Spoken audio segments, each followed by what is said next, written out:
yang dialami sama istrinya dari Mama Ina. Akhirnya Mama Ina buka suara lah, kenapa istrinya suka pingsan-pingsan terus kan gitu. Nah singkat cerita Wak, setelah keluar dari rumah sakit, Pak Yono pun datanglah ke rumah mereka. Pak Yono kelihatan merasa begitu bersalah gitu dan gak enak gitu loh Wak, dengan apa yang sudah terjadi sama Mbak Hana ini. Dia berkali-kali itu minta maaf sama suami dan Mama Ina juga. Dilanjutkan dengan mereka berempat berdiskusi lah itu di ruang tengah. Mas Izan dan Mama Ina pun menceritakanlah semuanya yang dialami sama Hana ke Pak Yono. Sedangkan ya udah Hana cuma denger aja, diem aja gitu kan Wak. Dan tetap masih ada rasa sedih yang ganjal gitu di hatinya si Hana. Sulit dijelaskan rasa sedih aku waktu itu, tapi yang jelas pada saat itu, pada saat lagi berdiskusi berempat ini, Pak Yono pun buka suara Wak.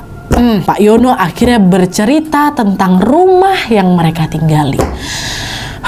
Kenapa? Nah jadi Wak, menurut cerita Pak Yono, dulu keluarga Pak Yono ini membeli rumah ini dari tangan ke tangan tanpa mereka ketahui bagaimana asal usul rumah ini sebelumnya. Tapi setelah mendengar kejadian yang menimpa Hana ini, Pak Yono pun sempat menceritakan hal tersebut pada orang tuanya Pak Yono. Dan barulah dari orang tuanya Pak Yono ini diketahui bahwa dulu kali pada tangan pertama rumah ini nih milik seorang keluarga asing, atau lebih tepatnya milik keluarga Belanda yang berisi ada satu ayah sama 4 anak.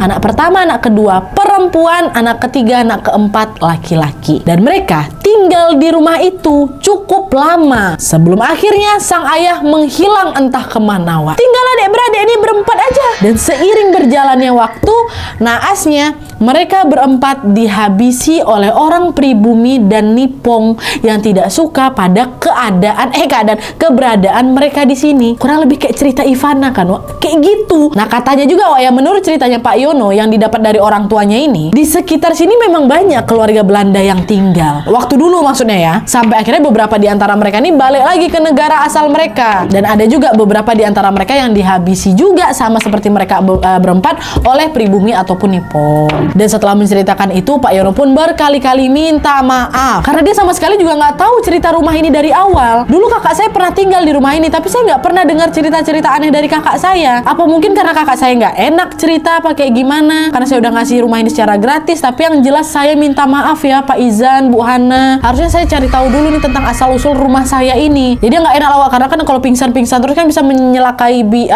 bayi yang ada di kandungannya si Hana kan. Itu dia nggak enaknya. Nah adalah tuh kan nggak lama kemudian hening lah itu obrolan tuh. Karena sama-sama kaget tuh ternyata rumah ini menyimpan kesedihan. Nah di dalam keheningan ini Wak, tiba-tiba aja Hana buka suara. Kalian tahu Hana ngomong apa? Saya masih mau tinggal di sini, boleh Pak? Kata Hana gitu Wak. Masih Izan sama Mak Ina terkejut lah dengar si Hana